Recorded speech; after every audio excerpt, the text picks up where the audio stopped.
Alors, mélange de cartes. Le mélange le plus classique et que vous connaissez tous, c'est le mélange qui est dit à la française. Donc, le mélange à la française, c'est exactement celui-là. Donc ça, c'est pas très compliqué, hein. Vous venez juste mettre le jeu dans cette position. Le pouce qui vient sur tout le jeu ici. L'index qui va venir maintenir le jeu en fait en place. Et les autres doigts qui viennent derrière. Et donc là, va y avoir deux mouvements en fait. Il va y avoir à la fois le mouvement du pouce qui vient, mais très légèrement, il n'y a pas besoin de mettre beaucoup de pression, prendre quelques petits tas. Et ce que vous pouvez vous entraîner à côté sans le pouce, c'est en gros de lâcher voilà, quelques petits paquets comme ça. Et en fait, vous allez combiner du coup ces deux mouvements. Donc, tu lâches petit à petit, donc voilà, c'est juste un mélange avec quelques paquets. Et c'est le meilleur mélange, il n'y a pas besoin d'en connaître 40 000. Donc les Français, ils ont tout inventé.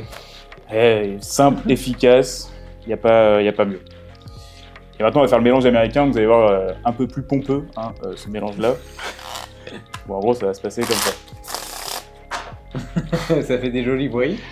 C'est un peu plus stylé. Moi, je trouvais ça cool de vous le partager si vous avez envie de mettre du temps justement à l'apprendre parce que bon, ça fait toujours son petit effet. Donc, comment ça va se passer? On part pareil dans cette position. On va venir en middle. Donc là, en fait, au lieu de garder les doigts seulement sur les premières phalanges, on va venir un petit peu plus profondément pour venir faire comme une... la mise au point. Pour venir faire comme une table et venir mettre une pression en fait avec l'index et avec les doigts en dessous. Et normalement, ça doit vous permettre de faire ça. Si tu le mets bien, voilà, exactement. Et après, évidemment, ça va être de ce côté-là. Donc, il faut vraiment bien que les doigts en dessous permettent de maintenir le jeu en place. Donc ça, vous allez le combiner comme ça après. Vous allez venir avec le majeur. Vous allez faire tomber la moitié du jeu. Ok. Hop. Là, tu fais comme ça. Ouais. Sur le majeur, pas l'index. Là, tu laisses l'index libre. Ouais. Hop. Ensuite, l'index va venir clipper la partie du jeu. Là, en fait, on va faire une bascule comme ça. Pour se retrouver avec deux jeux dans les deux mains. On fait un petit truc comme ça pour égaliser. Et là, on va se faire position miroir. On se replace comme au début pour pouvoir faire ça. Ok. Les deux doigts. Et donc là, après, le but, c'est que ça rentre, ça s'intercale, quoi.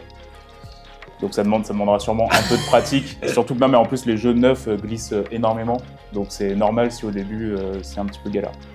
Une fois que vous êtes comme ça, quand vous arriverez dans cette position, vous tordez le jeu. Vous maintenez une pression au-dessus là, avec les pouces.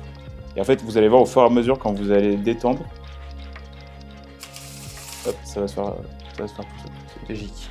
Voilà. Et ça, pour le coup, c'est vraiment une question de ressenti et ça se fait tout seul.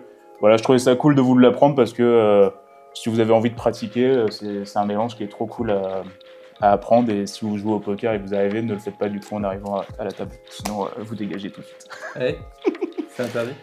Bah, si tu arrives pour jouer au poker et que tu mélanges les cartes comme ça, oui, ça va pas plaire, je pense. Bon. Voilà, mélange américain et mélange français. Merci. Je vais m'entraîner. Bah, il est cool à faire. Il est très cool à faire. Il est très très stylé.